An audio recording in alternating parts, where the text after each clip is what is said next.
Hello, this is Chad Griffith, and I'm creating this video in order to help my students to use Easybib in order to create a list of resources in a bibliography to be exported to Google Drive as a Google Doc in the form of a works cited page. Sounds like a lot, but it should be pretty easy. So let's get started.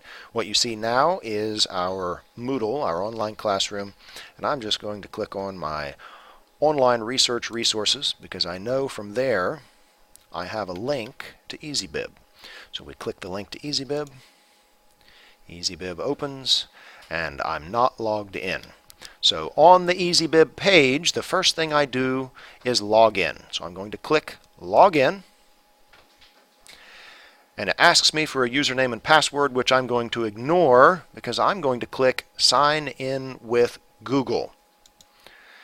Presuming that I am already logged into Google with my Eastern account, it's going to give me the option to log in with that account. If I have multiple accounts tied to it, I have to pick one, as I do here. I'm selecting my school account, and it should log me in with Google. Now, since I've done this before, it won't prompt me for anything else. If this is the first time that you've logged in that way, it will ask you for permission to allow Easybib and Google to work together, and you need to allow that in order to do that type of login. So go ahead and do that. Now, I have a list of various projects that I am working on or have worked on.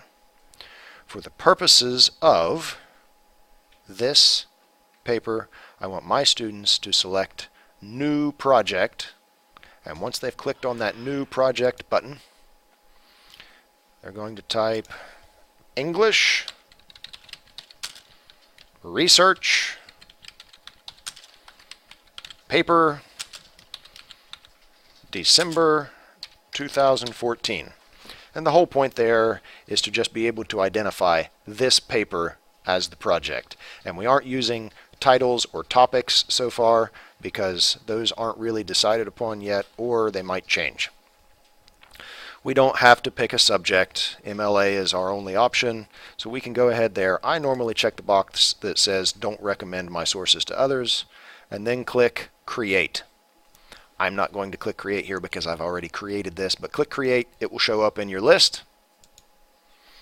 Here's mine, English Research Paper December 2, and that would say 2014. It will probably populate at the bottom of the list, but it will be there somewhere. All right. Now, we need to look at the bibliography for that project, and that's one of our links here, Bibliography. So under English Research Paper December 2014, we need to click on Bibliography. And here it is. There are no citations in your project. Fair enough, I haven't added any yet. So let's look at one.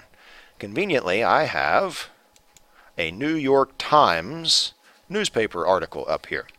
It is on their US page of the New York Times, and the article is called 17 States Suing on Immigration, and it's by David Montgomery. I'm going to copy the link, go back to Easybib,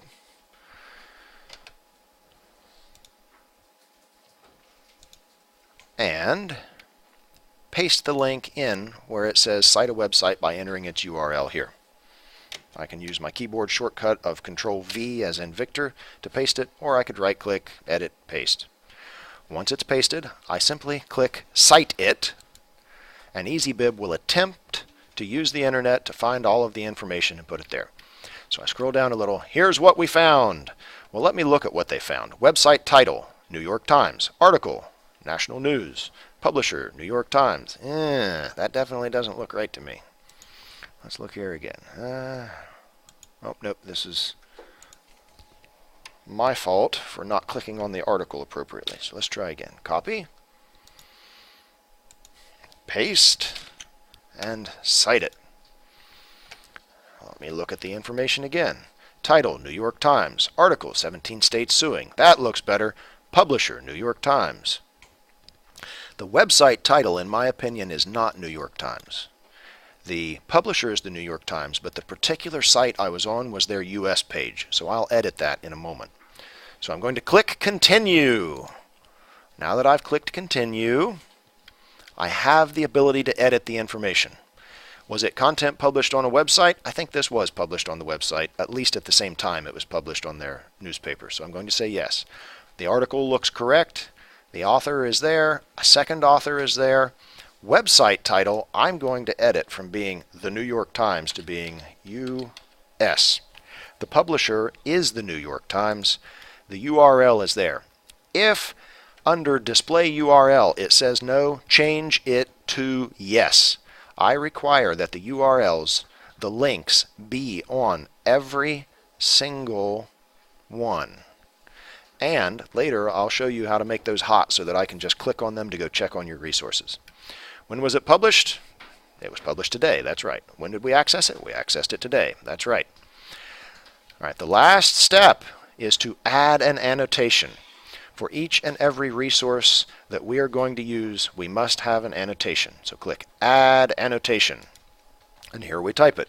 The purpose of the annotation is in a couple sentences for you to tell me, as your teacher, what in particular was useful about this resource for your topic or your thesis. In this case, I'm not actually using this resource, it's just to show you this. So I'm going to type, "This is my annotation." If I were actually writing a paper and it had to do with immigration policy, I might have said something like this. This article shows current issues in American immigration. Something to that effect. Now, create citation. Hooray, here's your new citation. And if we scroll down, we would see the entire list of citations. Currently, there's only one there. That's it. Now, since this is your real list and you don't want that one to be there, once you take a look at it and realize how easy it is to create them, you can go ahead and delete this one by selecting it, putting a checkbox there, and clicking delete, and it will go away. From this point forward, the ones that you add should be real ones. So, I hope your writing goes well. Let me know if you have any questions.